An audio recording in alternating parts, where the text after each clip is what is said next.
Good evening, ladies and gentlemen. This is Bob Luthold. On tonight's program, we present to you Reverend J. Snell speaking on the subject, the finished product of the brewer's art. Many of you believe that you're broad-minded. We challenge you to prove that belief tonight as you watch this entire program on alcoholism. And now I present to you Reverend J. Snell. One of the favorite arguments used by the brewing industry to prove the fact that alcohol is beneficial for a community is the economic argument. They tell a community that goes wet that they'll add thousands upon thousands of dollars into the tax bins in their state and city capitals. Such a remark is a bald-faced lie, which I happen to have the statistics with me tonight to prove to a thinking person beyond a shadow of any doubt. But on the surface of that argument, it looks plausible. As a matter of fact, being from Texas, not too many years ago, we had an election over there in which the people of the state of Texas voted to have open saloons. You can buy a drink in Texas now in a saloon just like you could in the Wild West days. And much to my chagrin, a lot of good people, Christian people, God-fearing people voted for the open saloons in Texas. And upon questioning, I began to find every one of them had basically the same answer to my question, why did you vote for the open saloon? Their answer without exception was to me, well, Brother Jay, people are going to drink anyway. Therefore, since they're going to drink anyway, we might as well legalize it, get money for the license, tax it, and in that way we can have some of the hospitals we need. With the additional tax money we get, we can build some of the freeways we need. With the additional tax money we get, we can give the teachers in our school systems a pay raise that they need. Now, these people were absolutely sincere, ladies and gentlemen, in their reason for voting for liquor by the drink, in their reason for voting to legalize the open saloon in the state of Texas. But if you'll stop and think about it, that makes just about as much sense as saying to me, well, Brother Jay, people are going to kill anyway. Therefore, since people are going to kill anyway, why don't we go ahead and pass a law to legalize it? And when somebody gets it in his craw bad enough for his neighbor, let him pay $1,000 license and put it in the state coffers in Columbia, and between the hours of 1 and 5 every Saturday afternoon, give him a gun and let him blow somebody's brains out. Because after all, everybody knows that people are going to kill anyway. Now that's the logic of that argument about the economic business, that if we'll just legalize alcohol, we can bring in all kinds of revenue to do all kinds of things in our state and city that we happen to need. I have in my hand here a full-page article from a paper in Alabama. This article came out March the 28th of this year. This has to do with a report by the Alcoholic Beverage Control Board of the state of Alabama from the time of October 1, 1973 to September the 30th, 1974. Now this article, which came out in the paper in Huntsville, Alabama last month, cites some interesting facts about the economic argument lie used by the brewing industry. First of all, it shows, well, the whole gist of what the thing shows is this. It is a fact that a city that's wet, a community that has alcohol sold openly, just like we do here in Charleston, it is a fact that they actually receive 1.26% of the profits made on the sale of the alcoholic beverages. In other words, Charleston is wet, and we could figure that we receive about 1.25% of the profits made on alcohol in our area. But let me also cite some other statistics to you. These statistics came out of the Charleston paper, April the 6th, 1975, the Parade magazine. A little article which says that alcohol is the costliest burden that Americans have to bear. And this cites some statistics presented before the halls of the United States Congress by Congressman William F. Goodling from Pennsylvania. Now listen to this. This man presented on the basis of a study this information to the U.S. Congress. Public intoxication accounts for 1/3 of all arrests each year. 1/2 of all homicides is alcohol related. 1/3 of all suicides are alcohol related. Alcohol plays a key role in 1/2 of all the highway fatalities in America every year. A minimum of 10 million Americans had alcohol-connected problems last year. Now here's where we are. Let's assume for just a moment that these statistics by the Alabama Liquor Control Board are accurate, that a community that has alcohol sold within the confines of that community actually receives 1.26% of the profits. If you will figure this thing out, you will find that the increase in tax revenue is not nearly enough to pay for the increase in the cost of law enforcement, courts, judges, jails, hospitals, and insane asylums. As a matter of fact, for every $1 that a community brings in from tax revenue from alcohol, it spends $4.82 in the increase in the cost of operating the community. In other words, for every $1 we make, it costs us nearly $5 to put up with it. Now, nobody but a fool would keep arithmetic like that. And yet the brewing industry expects me to be stupid enough to buy such a dumb yarn. But let's assume for just a moment that they actually did make a profit. Let's assume for just a moment that it is a profitable business. Welfare costs in this nation have skyrocketed. And I've not run statistics on the amount of people on welfare because of alcohol. But I'd like to know how many people are on the welfare rolls in the Charleston area and in the state of South Carolina as a whole because of alcohol. It may be that their daddy is a drunk and simply won't support his family. Therefore, the tax-paying public has to support them. Now, I don't want anyone out there to misunderstand me. I'm certainly for helping people, but I think we ought to take a new look at the welfare business caused by alcohol. Here's exactly what I think ought to happen. I think we ought to take a new set of statistics. I think we ought to calculate how much alcoholic beverages are sold in the state of South Carolina every year. And I think we ought to figure up how many what the cost is of the amount of people on welfare because of alcohol.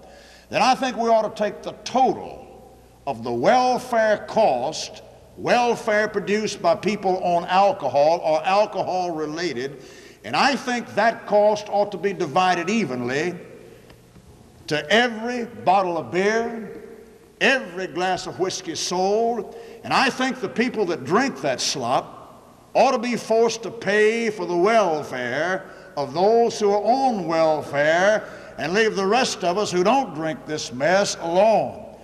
I resent the fact that my tax dollar has to go to feed somebody when I have absolutely nothing to do with the problem. Doesn't make any difference if they are right and if it does bring in a profit to the state. I don't think the rest of us who don't drink alcohol ought to have to be forced to pay for the problems created by those people who do drink the alcohol. Now let's look at it like this. There are not enough alcoholics in the United States today to support the brewing industry in the manner in which they are accustomed to having to be supported. There are not enough alcoholics in America to buy enough booze to support the brewing industry in the fashion to which they're accustomed to being supported. Therefore, the brewing industry has had to undertake one of the most brilliant, expensive advertising campaigns this world has ever seen to do two things. Now, I say it's the most brilliant and expensive advertising campaign in the world because somebody gave me a little piece of paper a while ago that has a statistic on it, and it says that the brewing industry spends over $250 million every year advertising their product. Now, they spend this money to do two things. Number one, they try to make their product appear socially acceptable. And brother, if they've ever done a snow job, it's been done right here in Charleston. Nobody thinks anything about it anymore, about beer and whiskey being sold on every street corner. There's not a teenager sitting on the front row of this church this evening who thinks anything in the world about going into a grocery store, a drive-in grocery, a mainline grocery, or anything else, and seeing alcohol there. For you see, the brewing industry has made it appear socially acceptable. They've even made a lot of deadhead preachers accept it as being socially acceptable, at least to the point of not saying anything about it. But the second thing that they've tried to do is make it appear as though it tasted good, so you'd buy it. Number one, beat your convictions down on it. You know, there was a time when the people of God said alcohol's wrong. Now all kinds of people in the churches say, I don't see anything wrong with it. But there's a lot of people going to turn off their television set. If you just listen to me just a few minutes, I'm going to show you some things you've never even stopped to think about.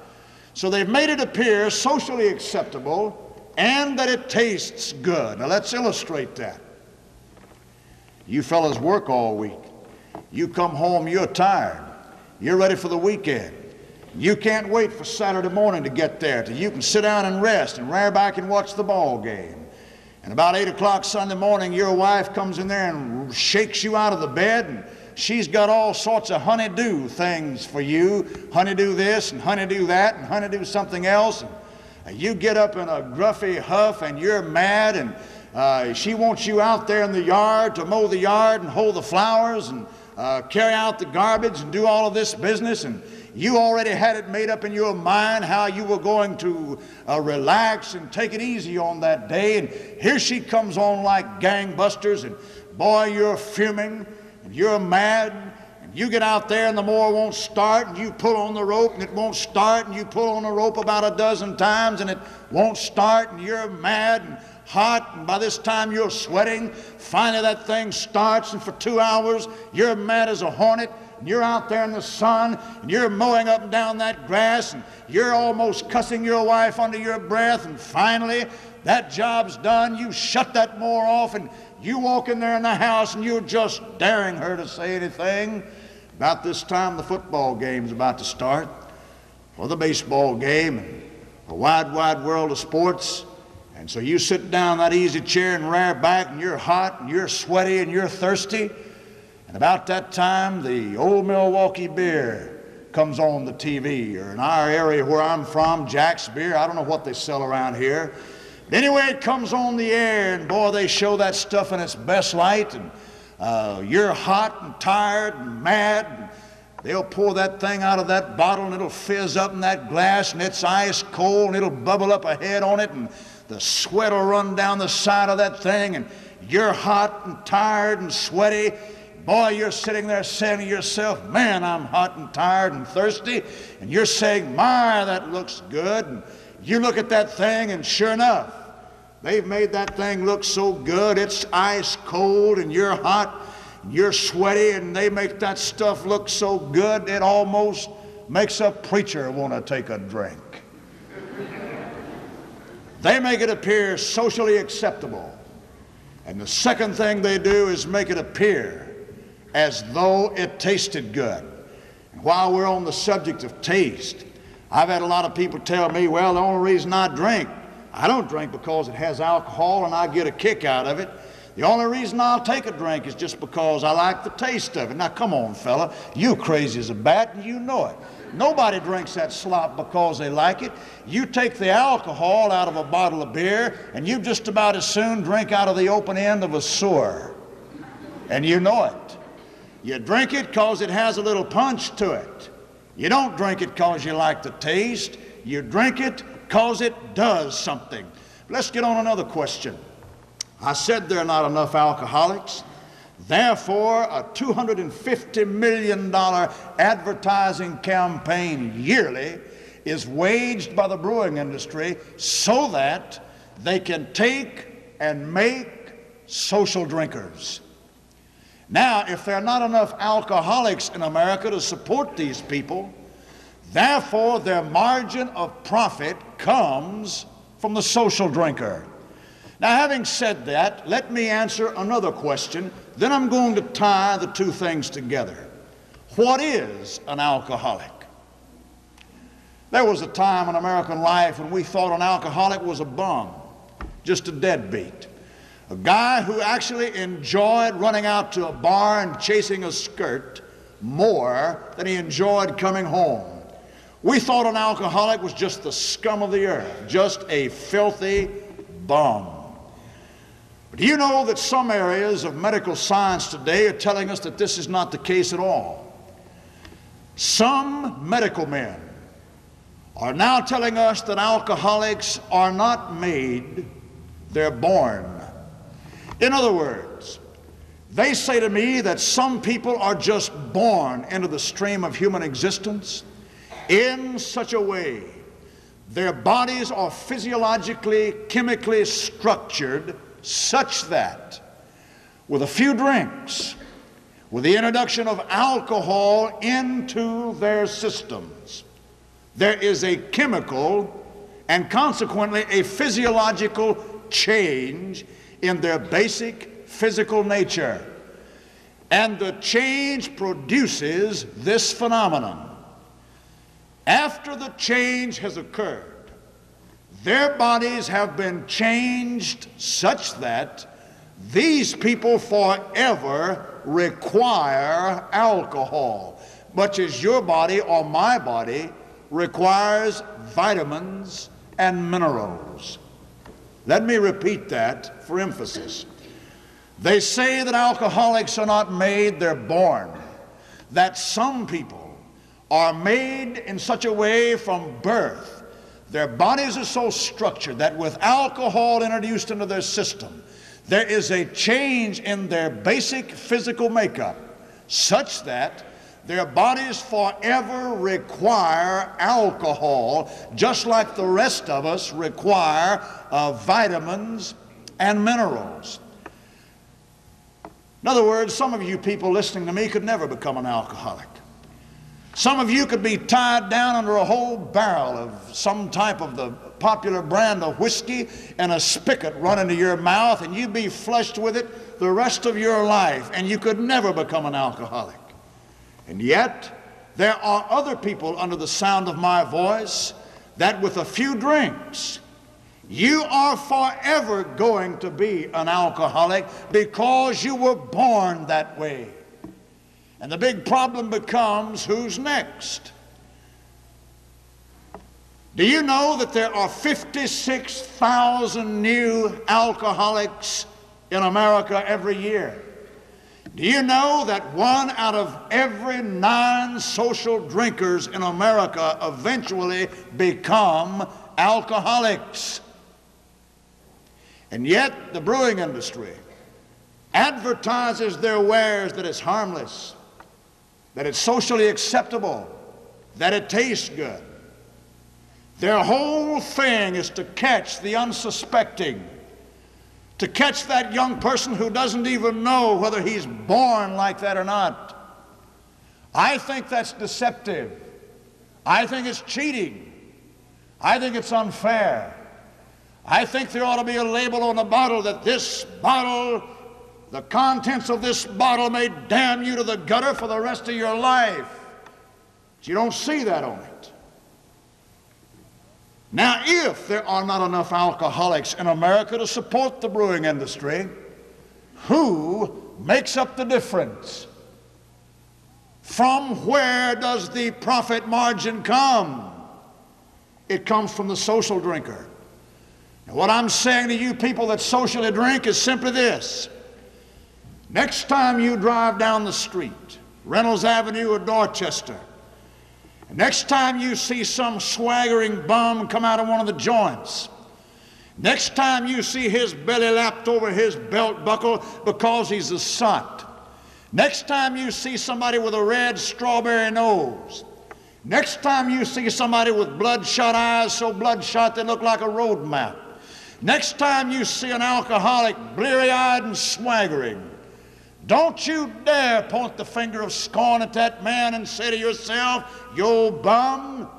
You point instead the finger at you and you say, "My 50 cents, put him there." For you see, without the social drinker, the brewing companies could not operate to manufacture a product to snap up the innocent. Those people never intended to become alcoholics. They never intended to become bums. Instead, they bought the yarn, the rotten, filthy advertising lies of the brewing industry. They said it's harmless. They said it's socially acceptable. And they drank it on an honest, sincere basis. And look what it did to them. And yet, without your 50 cents at a time down there in the tavern, without you buying the 6-pack out of the grocery store, without you buying your dumb mini bottle, that outfit couldn't operate to manufacture a product like that. So, ladies and gentlemen, you, the social drinker, are responsible for the alcoholism rampant in America today. Suppose that I was your elected representative. You people in the area of Charleston had elected me to represent your best interest in the halls of Congress up in Columbia. Suppose that I was either your representative, your governor, or your state senator. You elect me to represent what's best for you. I'm up there to serve you, not an interest group. I'm up there to do what is best for you as a person. Suppose that on Monday morning I'm there. Somebody knocks on my door.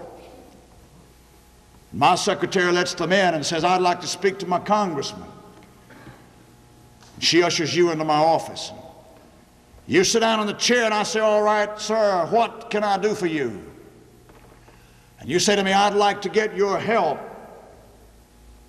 to help me get a license to operate a business in the state of South Carolina, down there in the Charleston area where you represent the people." And I'd say, "All right, sir, I just probably will do that. But first of all, I have some basic questions that I'm going to ask you.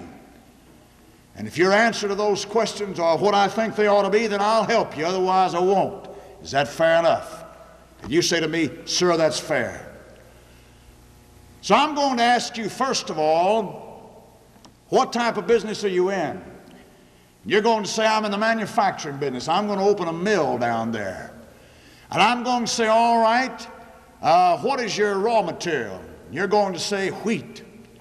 And I'm going to say, "All right, what do you make? What do you manufacture out of wheat?" And you're going to say to me, "I manufacture flour."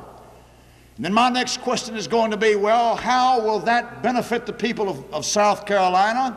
But more than that, how will it benefit the people of my district, Charleston, South Carolina? And you're going to say back to me, "Well, it has a lot of vitamins and minerals in it. And you make food out of it.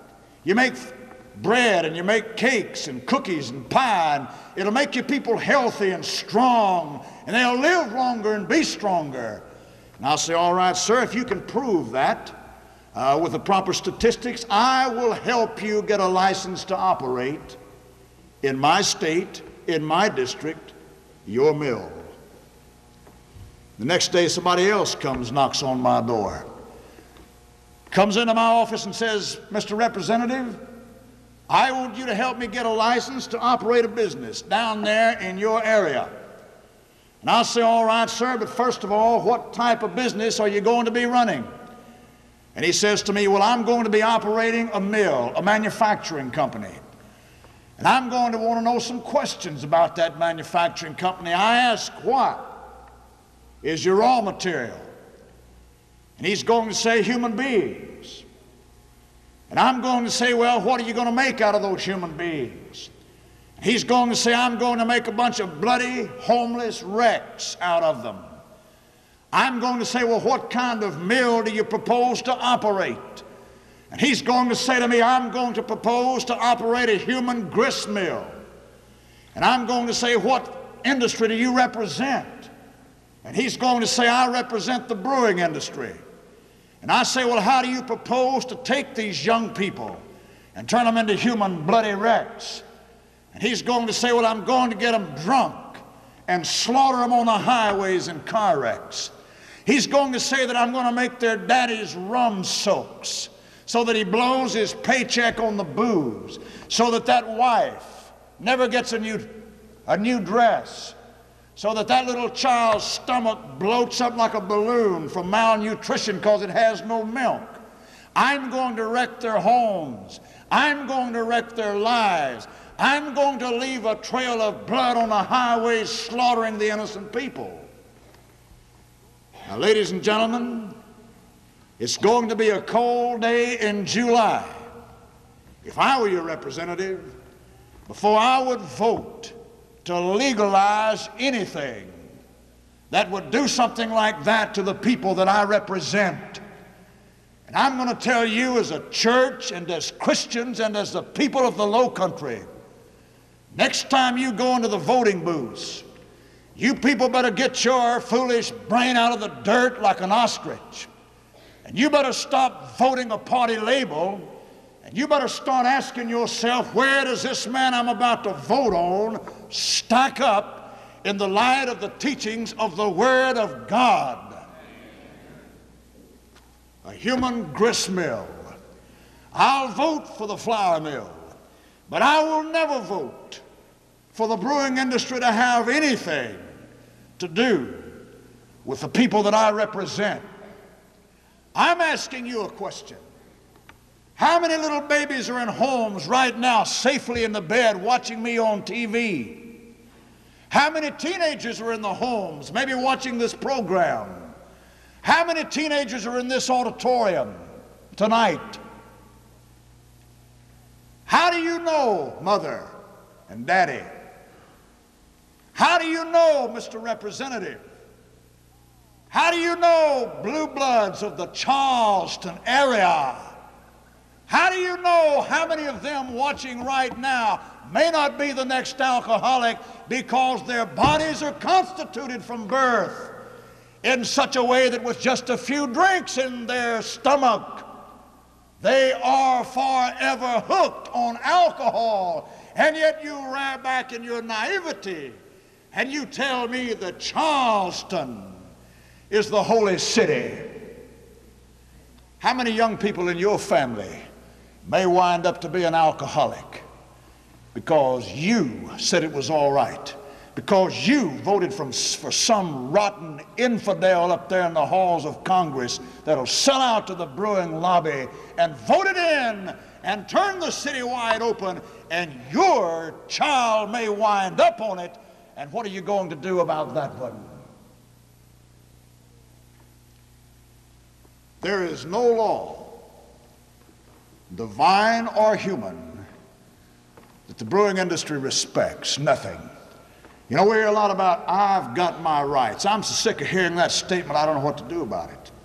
But brother, we hear it. I've got my rights. We have equal this, equal that, equal something else. Let's bring this thing of equality right down here to where we live. Now, I want you to know that the brewing industry is one operation that respects nothing and nobody except the greenback dollar. They don't respect the sanctity of the home. I'm here to tell you that anything that invades the home is the enemy. and ought to be stamped out. And yet the brewing industry absolutely has no respect for the home. And yet it's the women and the children who have to pay the price for the brewer's fund. It's the women folk, the wives and the little infants, who have to pay the price for somebody to go out there and have a blast with a bottle of beer or a few drinks. It's the women and the children. How? Because when that breadwinner, the man, gets hooked on booze, when he gets to the place where he craves it so much that he can no longer bring his paycheck home, when he gets so hooked he has to go to the lounges and the strip joints and the dives and the bars, then it becomes obvious to the neighbors that some good woman's married to a bum, married to a sot, married to a man who chases skirts, and she loses her reputation. She loses her dignity. She loses her self-respect. And the next thing that happens in the downward spiral is the fact that she never gets a new dress. She's forced to wear the same old dress most of her life. It gets a hole in it, she has to patch it. When she's patched it so much, she's ashamed even to go to the grocery store. She never gets a new dress. The little children, you know, if there are rights, I think a baby has the right to expect daddy to bring the paycheck home so they can buy milk and put in its little bottle. That little child never asked to be brought into this world. Never had a thing in this world to do with the fact that it was born. Somebody else brought it here. And when that somebody else brings it here, I think that somebody else owes that baby something. And I think a wife has the right to expect her husband home at night sober. And I think a little child has the right. We talk about rights. I think a little baby has the rights to expect daddy to bring the milk home, to put it in its little bottle to feed it. But do you think the brewing industry gives a flip if that baby goes to bed hungry? Do you think the brewing industry gives a flip if you women out there watching me, some of you have not had a new dress in the last 5 years? Do you think they give a flip, ladies and gentlemen, if some of you lady folk have absolutely lost your dignity as a human being and as a woman? They could care less. And yet some of you nitwits out there, even some of you Baptists will rear back and say to me, I don't see anything wrong with taking a drink. You're the bird that finances an operation that enables it to produce and to manufacture a product that will leave a trail of wreckage everywhere it goes. There is no law, human or divine, that these people understand or respect. You know, in my country, Texas, we used to have county fairs. I don't know if you have them over here or not. We used to have a county fair, and they'd have contests. They'd give a blue ribbon, first prize for the best made jar of jam, the best pie, best looking hog or cow. Who ever heard of a good looking hog or a cow? But they'd give a prize for what they thought was the best looking, or the best made, or the best cooked. I think we ought to have a county fair, except we ought not call it a county fair. I think we ought to have a nationwide fair for the brewing industry. And I think it ought to be where everybody could see it.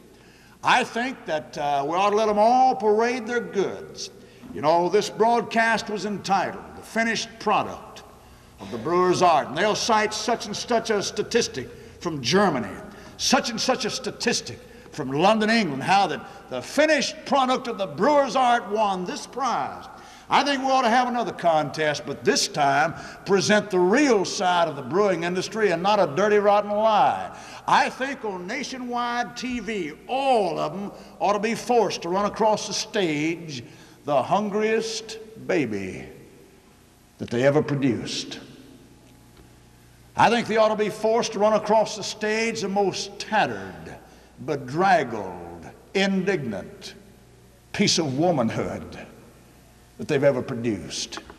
I think they ought to be forced to present a picture of the best wrecked home they ever left.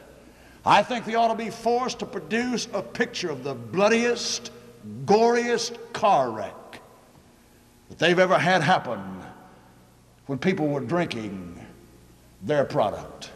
I think, ladies and gentlemen, the brewing industry ought to be forced to present the true side of the finished product of the brewer's art. May I say to you 3 things about the brewing industry. First of all, they're a liar. They lie. You have a problem and they say take a drink and it'll go away. You wake up in the morning, the problem's still there, plus you have a headache to go with it. They say to you, you have financial problems, take a drink, it won't be so bad. But when you wake up the next morning, the financial problem's there, only it's worse because you're out the cost of the drink. They'll promise you fun, but give you a headache. They'll promise you an increase in the tax money in Columbia and in Charleston, but it costs almost $5 for every one that operation brings in. They'll lie to you. They'll lie to you on every corner. Not only are they a liar, but they're an infidel. I know a lot of church people who drink. I know a lot of people who claim to be people of God who drink. And yet if the brewing industry had their way, they'd put every church and every preacher like me right out of business. They'd see my guts spilled in the gutter for saying what I'm saying tonight. They'd see it spilled there because a lot of other preachers should have been saying it all the time and didn't. But if they had their way, they'd rip the steeple off the top of this church, pull the pews out and turn this thing into another strip joint and really do it up as they have all the other buildings up and down Reynolds Avenue. And yet you people who say that you're Christians, who sit out there and drink that slop socially and support such an operation, if you had your way and if they had their way, there would be no churches that stood for anything. They're a liar, they're an infidel, and they're a thief. They'll steal the roof right off the woman's head. They'll steal the milk right out of the baby's bottle. They'll steal the self-respect from a young person. They will steal a young girl of her virginity. They will steal a young man of his dignity. They are a thief. 3 years ago, there was a study run on the penal systems in Florida. Listen to this statistic. They found, after interviewing the inmates in both the men and the women's prisons in the state of Florida, they found that 75% of all the men in the prison system in Florida were in there because they had been convicted of a crime they had committed while under the influence of alcohol. They found that 95% of all the women inmates were in the Florida prison system because they had been convicted of a crime that they had committed while under the influence of alcohol. And yet you expect me to say that something like that is all right? You expect me to socially drink it and finance an operation who can manufacture a product that will lie about it on the news media and advertise it to the tune of $250 million each year? You expect me to stand up as a man of God and tell you that it's all right? It's wrong. Alcohol is the #1 cause of suicide. More people blow their brains out every year because of alcohol than for any other reason on the surface of this globe. Alcohol. And you expect me to socially drink it and finance an operation that'll manufacture such a product that causes people to kill themselves more than any other reason. An article some years ago in the Reader's Digest made this statement, that when a person drinks, when he reaches a normal high, quote unquote, that it destroys over 5 million cells of his brain, which are never replaced. This is why a man becomes a lunatic the more and more and more he drinks. This month, April 1975, there was another article in the Reader's Digest, and it made this statement: there are 1,300,000 teenagers between the ages of 12 and 17 who have alcohol problems. Now you get on top of that, ladies and gentlemen, 1,300,000 teenagers in America today, as of the April 1975 Reader's Digest, who have alcohol problems. Who financed that? The social drinker. You daddies that mean well who stop off at the 7-Eleven and pick up your six-pack. You little old sisters out there who run down to the church on Sunday and then beat it down to the bridge club and sip your little cocktail, you outfit, you are the outfit that financed such a thing to hook 1.3 million teenagers in America, and it's your fault. Because had it not been for you blue bloods out there drinking on that sloppy stuff, those kids wouldn't be thinking it was so innocent. This article here in the Parade magazine the other day said alcohol is the costliest social burden that Americans have to bear. But my goodness, what are you saying, preacher? Close up all the bars? Go back to the days of Prohibition? If that's what you're after, you know what's going to happen? We're going to have a lot of empty buildings. Why, look at the economic chaos. Let me tell you something, fella. I'm way ahead of you. I know what you're thinking. You're sitting out there saying, I've got my property rented to somebody who's running a joint in it, and you trying to sit out there and act innocent. You'll go down there to the church on Sunday and strut around and parade around, and your Sunday go-to-meeting clothes, and you're acting all innocent like you have nothing to do with it, and yet you're renting a building to somebody to operate a lounge in it. Let me tell you something, buddy. Yeah, you boys that are renting your property to those people who sell that slop, you're just as sorry and rotten and low down and ungodly as the people that make it. You need to get that lounge out of your property. So we have some empty buildings, yeah, but we're going to get rid of a third of the police department. We're going to close up about half the emergency rooms down at the hospitals. We're going to get rid of a lot of the drug stores. We're going to get rid of a lot of suicides. Yeah, we'll get rid of some buildings, but we'll also get rid of a lot of other stuff in the process. So don't come to me with this economic argument. Now here comes Sister Church member. She's strutting down the street, big as life, and I'm standing there on the corner, right out here on the corner of Atlantic and Reynolds. She bounces up to me and I say, how you doing, sister? She says, I'm fine, preacher. How about you? I say, I'm fine. I say, sister, where you going? She says, I'm going to heaven. I say, you are? She says, yeah. I say, how do you know? She says, because I've received Jesus as my Savior. I say, let me ask you a question. Did you vote to support liquor by the drink in this area? Sure did, preacher. Look at the economics of it. Well, I'm not going to drink it, but look how much tax money it brings in. And here she goes. About 5 minutes later, here comes brother church member.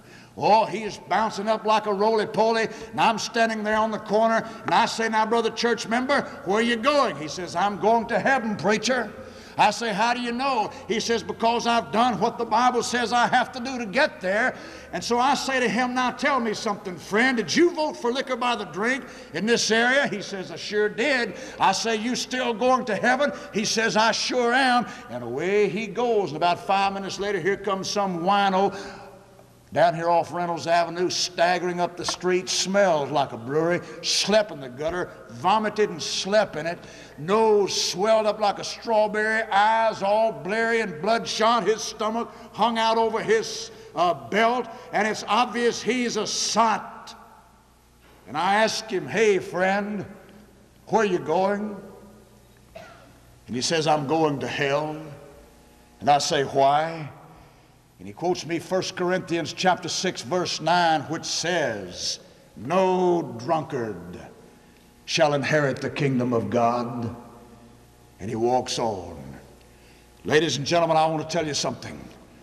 If God's consistent within himself, if the man who drinks this slop goes to hell, you people who rent for them to sell it are going to hell. You people who voted to legalize it are going to hell. And you people who finance it by drinking it socially, you too are going to hell. Or that man has every right to stand at the pillars of God's judgment and shake his fist in the face of God and say, God, you're not fair with me. Somebody says, man, I didn't know you'd get that excited. I didn't know it was that big a deal. Brother Jay, I didn't intend to drink it. I just wanted the tax money. I'm not going to drink it. I had absolutely no intentions of drinking it. Well, let me ask you a question. Who'd you intend to drink it? Did you ever stop to think about who's going to drink that stuff that'll affect you? Who'd you intend to drink it? But I can tell you, you intended your doctor to drink it. Your little 5-year-old daughter has heart trouble. She has to have open heart surgery 6 o'clock in the morning. And this doctor is a specialist. And he's the only man in this part of the country who can do what's necessary to save her life. And it just so happened him and his wife had a squabble that night. And he left the house in a rage. He's going to get over his problem by taking a few shots of hooch. When it comes time to split your little girl's chest open and pull her heart out and tie it into an electronic machine, his hands are going like that because he's been drinking alcohol. Is that who you intended to drink it? Is that who you had on your mind when you voted to legalize it? Is that what you wanted when you supported with your social drinking? No, I know who it was. It wasn't your doctor. It's your wife. Your little sister. Let's talk about your wife. You're married to a good woman. She's never believed in alcohol. But finally, you sorry outfit, you beat her down. You kept saying there was nothing wrong with it. And you finally got her convinced. And so she works. Christmas time comes along and they have an office party. And she's a good woman. She'd never even look at another man. But after all, in the last election, we had an election and you voted for liquor and you convinced her to do the same, that it was all okay. So she's saying to herself, must not be as bad as I'd been raised to believe it was. So they start to pass the bottle at the office party. She takes a drink. She doesn't like the taste of it. And she drinks it down. The thing happens. More just to be sociable. And all of a sudden, it gets her. And she's high as a kite. Meanwhile, there's some rotten, sorry, low-down devil from down the hall comes in there that's had his eye on your wife for months. Normally, she'd never look at him. But today, she's operating under the influence of something that makes her act a little strange. And he comes in there and he says a few things. And he rubs his filthy body up against her. And because of that alcohol, she likes it.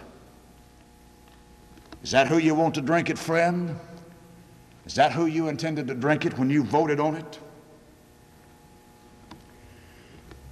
Let me cite you an example or two here of the finished product of the brewer's art, and let's get for real. I was in a revival meeting in Houston, Texas. On Monday night of that revival campaign, I believe it was Monday night or Sunday night, there was a Mexican man, one of the most handsome Latin American people I've ever seen, walked down the aisle in that evangelistic crusade. The counselors met him at the front and they showed that man how to become a Christian. The next night, the man's wife came down the aisle. They showed her how to become a Christian. She was a stately, beautiful Spanish lady. They had 4 teenage boys. Each night of that campaign, one of those boys came down the aisle. We took an open Bible and showed them how to get saved, how to become a Christian, how to get right with God.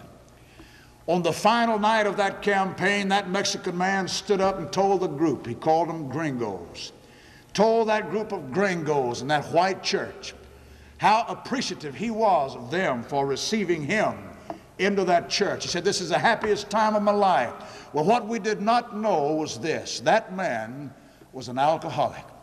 We told him that Jesus could deliver him from the penalty of his sin, which was hell.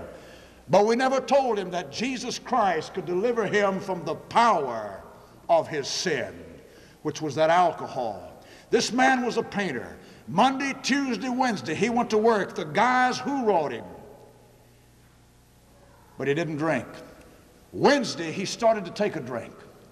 Wednesday night, he came home absolutely drunk. He came home in a rage. He slept in the garage because he told his wife, I'm not fit to sleep in the same house with you and the boys. He went out there in the garage about 11 o'clock that night. That wife came out there to see about what happened to him. The door was down. She lifted it up. It was an overhead garage door. It was dark. She went into the garage. She tried to lift the door. It went up about that high and stopped.